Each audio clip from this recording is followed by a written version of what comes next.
தமிழ் சினிமாவுல முன்னணி நடிகையா வலம் வந்தவங்க தான் நடிகை பத்மபிரியா. இவங்களுடைய வயசு இப்போ 46. இப்படி இருக்க சூழல்ல தான் இவங்க தான் தாயாக இருப்பதாகவும், தன்னுடைய குழந்தைக்கு முதலாம் ஆண்டு பிறந்தநாளும் சொல்லியிருக்காங்க. இந்த விஷயம் தான் இப்ப ஃபேன்ஸ் மத்தியில ஆச்சரியத்தை கொடுத்திருக்கு. இதுல இன்னொரு முக்கியமான விஷயம் என்னன்னா, இதுவரைக்கும் பத்மபிரியா அவங்க பிரெக்னெண்டா இருந்த எந்த ஒரு போட்டோவோ இல்ல வீடியோவோ எதுவுமே ஷேர் பண்ணல. இப்படி இருக்க சூழல்ல தான் தன்னுடைய குழந்தையுடன் இருக்கிற ஒரு போட்டோவை ஷேர் பண்ணியிருக்காங்க.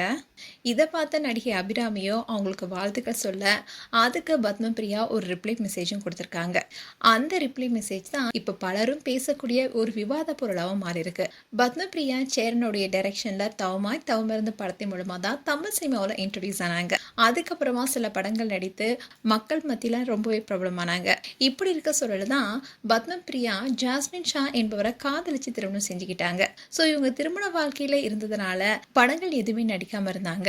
இந்நிலையில் தான் பத்மபிரியா கர்ப்பமா இருப்பதாகவோ இல்ல குழந்தை தொடர்பா எந்த ஒரு விஷயத்தையுமே இதுவரைக்கும் வெளியில காட்டாம ரகசியமா தான் வச்சுட்டு இருந்திருக்காங்க. இப்படி இருக்க சொல்லதான் குழந்தையுடைய ஃபர்ஸ்ட் பர்த்டேன்னு சொல்லி சர்ப்ரைஸா ஒரு போஸ்ட் போட்டு எல்லாத்துக்குமே ஆச்சரியத்தை கொடுத்திருக்காங்க. அதாவது அவங்களுடைய இன்ஸ்டாகிராம் பேஜ்ல குழந்தையோட முகத்தை காட்டாம அவங்களுடைய ட்ரெஸ்ஸை பிடிச்சிட்டு இருக்க மாதிரி ஒரு பிஞ்சு கையோட இருக்க ஒரு போட்டோவை ஷேர் பண்ணியிருக்காங்க. அதோட அம்மாவும் குழந்தையும் கைகளை பிடிச்சிருக்க மாதிரி இன்னொரு போட்டோவை ஷேர் பண்ணியிருக்காங்க. கூடவே ஒரு கேப்ஷனும் கொடுத்திருக்காங்க.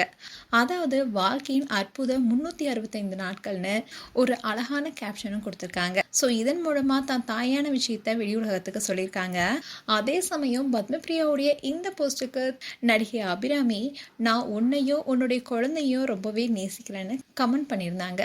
அதுக்கு பத்மபிரியா, நாங்க இந்த பாக்கியத்தை பெற காரணமே நீதான உருக்கமா போஸ்ட் போட்டிருந்தாங்க.